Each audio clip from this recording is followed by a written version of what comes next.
Hello everyone, welcome back to another video. Today what I have for you is episode 5 of my Football Manager 23 save with FC Eindhoven. If you do go on to enjoy today's video, please make sure to drop a like on there for me. If you could try and hit 20 likes on today's episode, that'd be massively appreciated. Subscribe if you are new as well. We are now on the road to 700 subscribers, so please make sure you are subscribed if you haven't already with that post notification bell on. It's free to do so and it does massively help out. Get a comment in as well down in the comment section down below to help boost the video in the YouTube algorithm. Now, since you were last with us, we've not played too many games. We have been on a pretty inconsistent run of form. We've lost our last 2 games as well. We will get into that in a moment. We have some January transfer business. In today's episode though, we have second in the league, and then we've also got another game in the league, and then we'll have transfer deadline day. But we also had a comment on, I think it was episode 3 the other day, basically explaining how we qualify for the playoffs after only 9 games. It says, you are qualified for the playoffs because you won the first period. In the second division of Dutch football, you have 4 periods. If you win one, you qualify. First and second automatically goes up to the first division, which more than likely we will end up doing. But then third to 8th goes into the playoffs. So I don't really understand how it's going to work if we get automatically promoted because we'll finish top of a period. Will it then be the second and then just go down in order? I still don't really understand it all too much. More than likely, though, we will go on to achieve automatic promotion if we carry on the form that we have been. Including the last 2 games. But let's waste no further time. Make sure to drop a like on there for me. Subscribe if you are new as well. Let's get into it. So if we start out then with our transfer business since you were last with us, a departure here is Mert Kandali.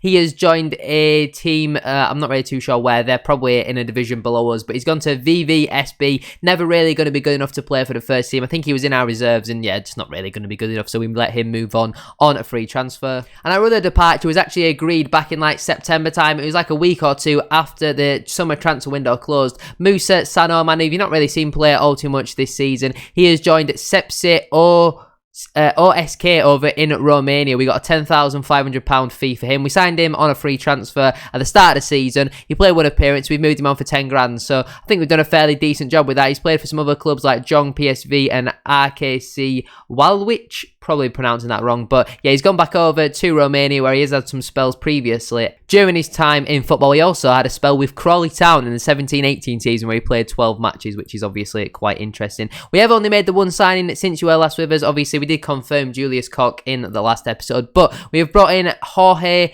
Seguera. If we were to sign him on a full-time contract, he wanted like 6 grand a week, so we've signed him on an amateur contract, not even the non-contract, just on an amateur contract. So he's coming in and he's not playing for any money at all. I don't really get why he's done that. He's our best central defender now, 6'5" as well. The guy's an absolute machine, 26 years of age. I'm fairly happy with this piece of business. As a fringe player, he can leave whenever he wants. So far, I think he's only played 1 game in the cup where he got a 6.2 rating. But apart from that, let's have a look at the schedule then. Since you were last with us, we had a 4-1 win away at Jong Ajax, a 3-1 win at home to MVV, a 3-0 defeat at home to FC Den Bosch in the league, which was really, really disappointing, before most recently having a 4-2 defeat away at ADO Den Haag in the Dutch Cup 3rd round. In today's episode then, like I mentioned earlier, we have Willem II away from home. They're 2nd in the league right now, which is why I'm bringing you this game, and we also have Heracles Almelo, probably pronouncing that wrong, I do apologise. They're also 3rd in the league. I didn't actually realise that how big these 2 games were, because the plan was to do this game and then the transfer deadline day and then FC Dordrecht, but we're changing it up. We're going with the 2nd in the league and then 3rd in the league. Let's waste no further time and get straight into this first match.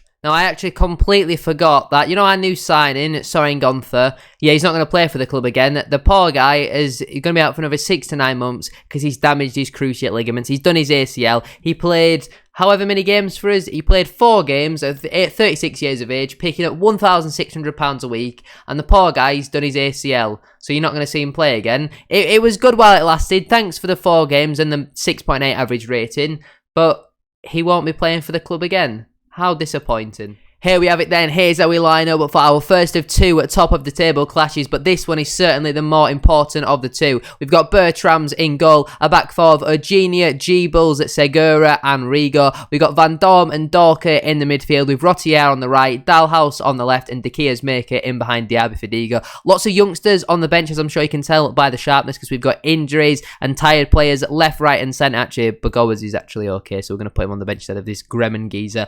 Either way though, our bench bench is a little bit weak, so hopefully the team that are already out there, going to be out there from the start, they can do the job. We do need to give out 2 squad numbers really quickly, so we'll give them 50, and we'll give the other one 51, I guess. It just kind of makes the most sense. We've had a lot of youngsters this season who have got squad numbers, who have had the odd appearance every now and again, so there's some reserve team players who are currently ineligible for the game because they're playing, obviously, their reserve match, so these are like the worst reserve players who don't even make it into the reserve match day squad. They're still a very strong side though. I don't really recognise any of their players, but it's going to be a very, very tough game. We're away from home, so a point wouldn't be the end of the world, but after losing our last 2 matches, I would certainly like a win in this one. I think we lost the game in the last episode as well. Didn't we draw to like 2nd or 3rd bottom? So we really need to be winning this one. They lost their last match as well, so fingers crossed we can pile on the misery a little bit more, as there is going to be an early free kick here for Willem. Ball into the box, deep towards the back post. Thankfully though, for our sake, it is headed wide inside the first 90 seconds or so. We'll also now get the league table back up here. I don't know if that actually registered. Lively start though in today's game as Dorker picks up the ball here, looking over the top. Diaby Fadiga,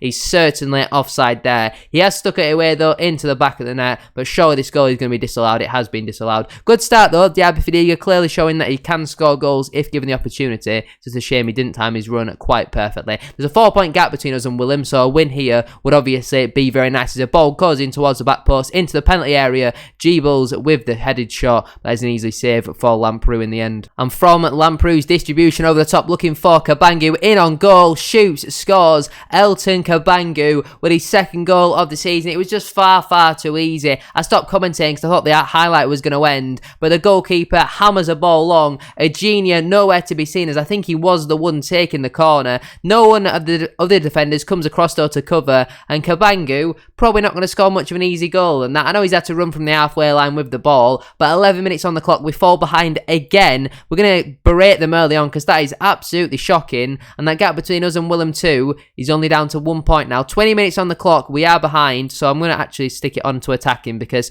the absolute minimum from today's game is a point. Do you remember at the start of the game when I said we really need the first 11 to do the business because we've not really got much firepower on the bench? Well, as of right now, that doesn't look like it is going to be happening, as Willem 2 will be looking to build another attack here with Dammers. He goes square to his defensive partner. Diaby Fadiga though with some good pressing from the front. Dalhouse now, we need to see a bit of creativity from him in this game. Dorker finds Rigo into Dalhouse, bit of space for him here. I also remember in the last episode me mentioning something briefly about Valdivia and Dorker's contract extensions. If I haven't already mentioned it, they're both here for next season. Diaby Fadiga picks up the ball here though. Great football from us. Rigo, ball across, looking for De Gea's maker. That is cleared though, and Willem 2 will look to hit us on the counter as Hornkamp puts it through into Cabangu. Already got 1 goal in today's game, looking for another, shoots from just inside the penalty area. Thankfully for our sake, it does go just over the bar. That should see us through into half time. I'm thinking about a potential formation change because what I'm seeing right now is just not good enough. They've got 10 minutes to change it, or I'm making changes. Free kick here for Willem 2 towards the back post. It's deep, it's in the back of the net. It's Wessel Dammers with his 3rd goal of the season, and I think it's Segura's man because his name is currently being highlighted on the screen. He's meant to be really good,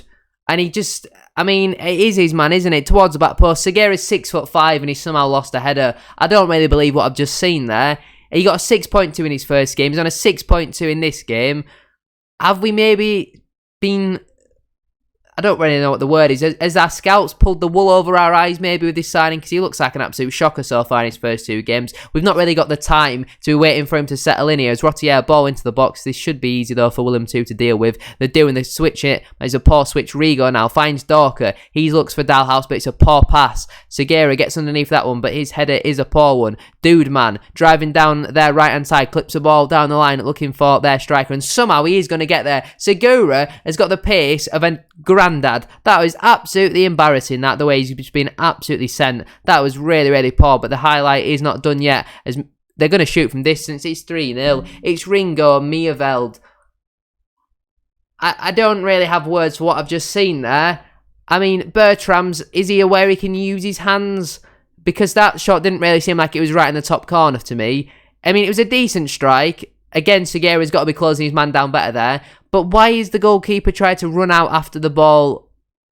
I don't even have words for what I've just seen there. He's definitely not offside because Segura, again, you know what? I'm genuinely tempted to already terminate his contract because Oostenbrink or Pienenberg, whatever his name is, but neither of them would accept that. We're going to see some changes now because I'm livid after that. Well, we've gone to a 5-1-4 wing-back wide formation, apparently, according to Football Manager here. I'm not going to put any tactics on. I'm not going to tell them to do anything. We've made the 5 changes. Pienenberg, Seedorf, Bogoas, Koku, and Brim are all on for Eugenia, Van Dorm, Rigo, Dalhaus, and De Keers Maker. Pretty much all of our senior players are now on the pitch. There's maybe 2, potentially 3 players who have not found themselves on the pitch. We're 3-0 down. The game's done. Just show a bit of pride and a bit of dignity. Give the fans a little bit of something to be encouraged about going into the next game, because that gap between us and Willem is now only 1 point. Bertram's having a bad game. Granted, there is still a 12-point gap between us and 3rd place. Either way, it's just not good enough at the moment. These last 3 games have been shocking. Absolutely shocking, and they will now have a throw-in over on the far side. Maybe we need to change formation just to keep things fresh. Maybe the opposition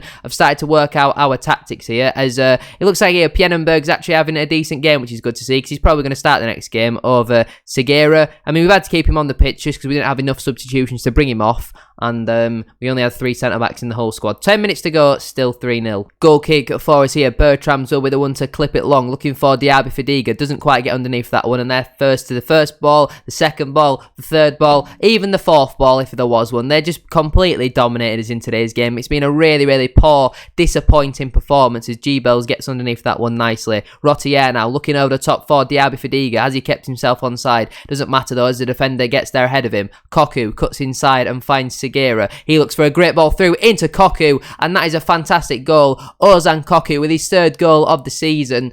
Potentially, if we get a goal before the 90th minute, the comeback could be on. Great through ball there from Segura, but we need more of that from him. It's far too late for him to be producing stuff like that when he's given away 2-3 goals, whatever he's done today. And Koku with a great finish there, on off the bench. That's what we need to see more. He's going to be starting the next game instead of Dalhaus. We'll give him a bit of encouragement and hope for the best. We're going to hit early crosses, hit floaty crosses as well. They do now have a free kick though, right on the edge of our area. I'd have been confident if the keeper hadn't just taken 2 steps to the right there, because this wall looks absolutely tiny. Shooten steps up, shoots, scores. Eric Shooten shoots and scores. 89th minute. Game well and truly done now. I mean, it's just been a disappointing day at the office. It's a fantastic goal. I'm not going to take anything away from the strike. It is a brilliant finish. But why is our smallest player on the wide side of the wall? Why did Bertram's take 2 steps to the right? If I could sign a decent goalkeeper, I certainly would to replace him. But there's just not a lot really available in the free agent market. We've not really got any scouting budget to go and scout people from foreign places. The first game of today's episode ends in a 4-1 defeat. That's 3 defeats now in a row in all competitions. Back-to-back defeats in the league. There's going to be some changes for the next game because we cannot accept that. That is simply not good enough. The gap, we're still top of the league, but the gap's now only down to 1 point. Let's get into the second game of today's episode against, is it Heracles, El Melo? I mean, the playoff spots are really, really tight. So it's kind of us and Willem 2 are running away with it. Everyone else is kind of in a little bit of a scrap for themselves at this moment in time. Let's get into the second game though, unless any transfer business happens between now and then. Well, after the last game, I said there would be changes, and maybe I've completely lost the plot, but we're going with a 3-4-3 custom formation in today's game. That is unfortunately Bertram's in between the sticks. I don't think either him or Borgmans are any good. You know what? I'm going to make a last minute change. Borgmans is going to come in for this game. You cannot perform poorly and keep your place in this side. Borgmans comes in and starts in between the sticks. We've got a back three of Seedorf, Pienenberg and Segura. Going to give him one last chance to play as a wide-sided centre-half. If he doesn't have a good performance in this one, he's going to find himself out the door. In the midfield, we've got Persian on the right, Dalhaus on the left, and Dorka and Oostenbrink in the midfield. That is Rotier as the right striker, Diaby Fadiga as the left striker, and Banis working as a target forward. All the usual suspects on the bench, and Herkmans find himself on there as well. Let's get underway for today's game. Fingers crossed it's a different sort of performance than what we've seen over the last 3 games. It's a big, big one, because if we lose this, Willem 2 win, we could then really struggle to get back to top spot, where it looked like at one point we were going to completely run away with the league. Even though we've only lost 2 league games in our last couple of matches, it's certainly seen us slide, not slide down the table, but that gap slowly close up. As you can see, we're going the 3-4-3 flat in the midfield, and hopefully it is going to be a change in formation that sees a change in our results, change in our luck, and we do have an early corner here, which Dorka will put into the box, looking for that front post, and it's Pienenberg with the header, playing as that central centre defender in today's game, heads just wide. Throwing here for, I've completely forgot what the opposition have called. I'm really, really sorry. I'll have to have a look at that in a second. But Perzin tracing after Rooksin. It comes to Hugma. He's got a little bit of time and he finds a ball over the top. Eventually, good save though from Borgmans. That is why we've brought him back in for today's game. Bertrams might on paper be the better goalkeeper, but Borgmans actually knows how to use his limbs and make some saves. It is Azui with this corner then. Right footed in swinger towards the front post. Pienenberg gets away in the way of that one, sorry, and it is with Azui once more. Banis puts a tackle in, a rare opportunity for him in this one. Now it's Bruns looking for Armenteros. A ball he's played through though in the end, and Borgmans is out early to collect the ball. He is going to be my number one for the remainder of the season if he keeps performing. We are playing against Hercules Almelo. I'm just going to call him Almelo for the remainder of today's game. Apologies if that's offensive. Seedorf on the ball here as we look to build out from the back. Oostenbrink back in the midfield in this one, finds Rottier, but he does lose the ball. Hugma plays very nicely here from Almelo. Now it's Hansen cutting in. Good defending though from Seedorf. Ball is played over the top though. Borgmans is once again out early though to collect. 24 minutes on the clock. Borgmans sends a ball long. Looking for our target man. Dalhaus gets underneath it though with a great chest control. Shoots. It's deflected. Diaby Fadiga can't quite get on the end of that one, and is an easy claim in the end for the Almelo goalkeeper. 30 minutes gone. It's still 0-0. Well, despite us yet to have a shot on target in today's game, we've certainly performing much better now than what we have been over the last couple of games, but it means nothing if they take the lead late on in the half as Azui, the corner taker, plays the ball forward, but we do intercept that one nicely. Oostenbrink finds Seedorf, back into Oostenbrink. Dorker now looking for that ball forward, a really, really poor pass though, and Seedorf intercepts the forward pass, stepping in. Poor pass though, really, really poor out from Seedorf, and is now with, is that,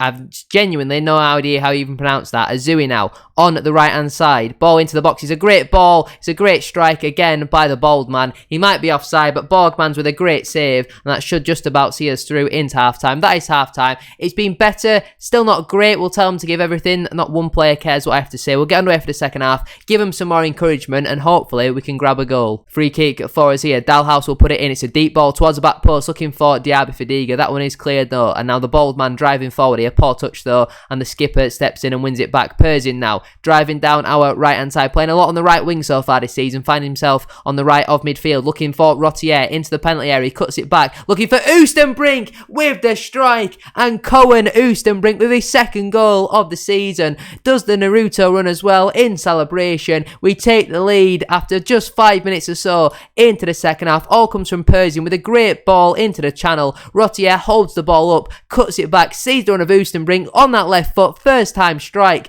Brilliant finish into the roof of the net from a man who's been playing at centre of defence for the majority of the season. That is an absolutely fantastic strike. We are winning a football match for the first time in what feels like absolutely forever. And we've got a corner kick for us here. Dorker will be the one to put this into the box. Can't really see what's going on in the penalty area though. Dorker, ball in, looking for that front post. It is cleared away though. It comes to Dalhaus on the edge. Hits the roof of the net. Unfortunately, can't quite find the back of the net. I'm thinking about some subs maybe in the next 5 minutes or so as Hugma has a free kick here for Almelo. Looking out wide. Backboard. Can't get there though. Dalhaus steps in. He cuts inside on that right foot. Feeds it through into Banis, who strikes. Saved by the keeper. And somehow we've not made it to Perzin. Ball back into the box. Diaby Fadiga heads over the bar, and we'll give it 5 more minutes before we do look to make them subs. We've got another throw in here. Perzin found himself on the left wing for some reason. Oostenbrink now finds Dorker into Perzin, finds Oostenbrink. He's already scored one scream in today's game. He does give it away though in a poor area, and Bruns will drive forward here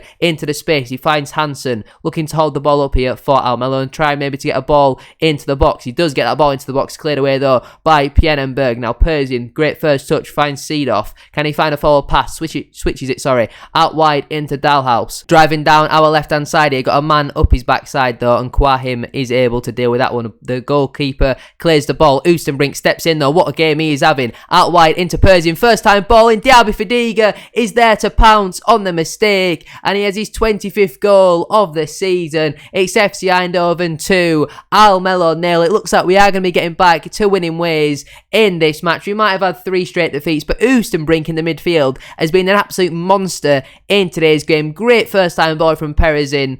And it is Diaby Fadiga who's there to pounce. 63 minutes on the clock. It's FC Eindhoven 2, Al Melo 0. And now we will look to make our substitutions. Dorka is going to come off because despite him having a good game, he is absolutely shattered. So we're going to bring on De Gea's maker in the centre of midfield. We're also going to get Dalhaus off and bring on Bagoas just to be a little bit more defensive on at that left side. He's going to play as a supportive winger. In terms of some other substitutions, we're going to bring Herkmans on. He might be a young lad, but he's going to come on in this game for Rotier and play as a poacher rather than a pressing forward. In terms of two more substitutions, we're going to bring off Segura. We're going to bring on Janssen as a left-sided centre-half. Final change of the game. We're actually going to bring Koku on for Diaby Fadiga as well. Give him another opportunity to play as a supportive false nine because that's clearly the role that he does want to play. 25 minutes on the clock. Hopefully we can see this one out. Koku on off the bench looking for a ball forward towards the youngster. Hugmar is able to deal with that one and the goalkeeper sends it long. A very long high clearance there. Pjennenberg underneath it. Oostenbrink finds De Gea's maker looking for that ball into Koku. Great ball. Great first touch. Can Koku get one into the box? He cuts inside here. Tug of the shirt. Ball into the box. Looking for Oostenbrink and eventually it is stabbed home by Nawaf Albanis. It's 3-0 to FC Eindhoven. What a performance Oostenbrink has put in today's game. The man has been absolutely everywhere. Maybe we should have been playing him in the centre of midfield all season because he's been absolutely fantastic today. Koku does really well. Great ball in. Oostenbrink with the header. It's deflected. Banis is there to stab it home though. 4-3-0 and that should more than likely will be the end of today's game. It looks like we are going to be picking up another 3 points, getting back to winning ways, and it is all Oostenbrink. The man has been absolutely fantastic today. I can only give him so much praise because he's been absolutely brilliant. We're not done there though yet. We want to go on and get a fourth goal as Oostenbrink once again on the ball here, driving down our right hand side. He finds Perzin. He goes back into Seedorf. Pjennenberg now. He's got a bit of time and gives it back into Seedorf. Looking over the top at 4. Herkmans, is he onside? It looks like he is. He looks like he's got his first goal for FC Eindhoven. The youngster on off the bench, number 49 on his back, has his first goal. And to say this is meant to be a top of the table clash, we're absolutely running away with it. Seedorf clips it over the top, clearly onside to me, takes it round the goalkeeper, and Herkmans has his first goal for the club. 74 minutes on the clock. It's FC Eindhoven 4. Al Melo 0. Just one more check of that offside. I mean, it actually looks quite tight, to be fair. Potentially, that might actually even be offside. I don't think them lines have been drawn very accurately. Either way, I'm not going to complain. We're 4-0 up. We're absolutely cruising. And Herkmans maybe might get some more playing time this season if he's going to keep scoring goals like that. Brilliant to see as Oostenbrink now puts a brilliant ball out wide into Perzin. Ball into the box. It's 5. Ozan Koku has his 4th goal of the season. Another assist for Thibaut Perzin. And it's FC Eindhoven 5. Al Melo 0. What a performance from every single one of the boys in today's game. They've all been absolutely brilliant. Great ball out wide from Oostenbrink. Another brilliant ball in from Perzin. And a first time finish from Koku on off the bench onto the score sheet. Brilliant stuff. 5-0. Job's a good one. Herkmans looks to be limping off here with an injury. That certainly doesn't look good for us. They do have a goal kick here. Hopefully that's nothing serious and he doesn't have to come off. I don't think he does at this moment in time. 6 minutes left on the clock. While it would be nice to get a 6th goal, we need to see it out though and make sure we get a clean sheet as they are in here, and thankfully for our sake, it's saved by Borgmans. What a goalkeeper. This man has been absolutely brilliant. I need to carry on playing him. He's got some pulled knee ligaments. I mean, we're 5-0 up with 5 minutes to go. Ignore it. You're playing on. Get back on the pitch, son. A corner comes into the box that is cleared away though, looks like by the Almelo player. Azui now, ball back into the box. Of course it is Oostenbrink who is there to clear it. Hansen now, ball into the box.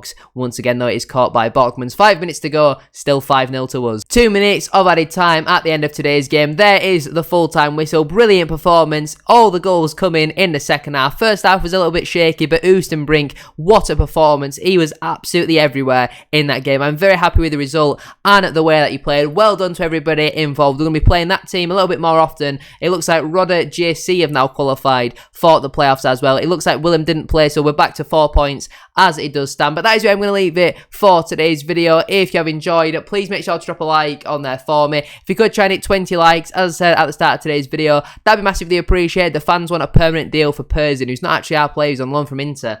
That's annoying, isn't it? I thought it was our player. Subscribe if you are new as well. We are now on the road to 700 subscribers, so please make sure you are subscribed if you haven't already with that post notification bell on. It's free to do so and it does massively help out. Don't forget as well to drop a comment in down in the comment section down below to help boost the video in the YouTube algorithm. Thank you very much for watching today's video. Have a great rest of your day and I'll see you all very soon for another one. Peace.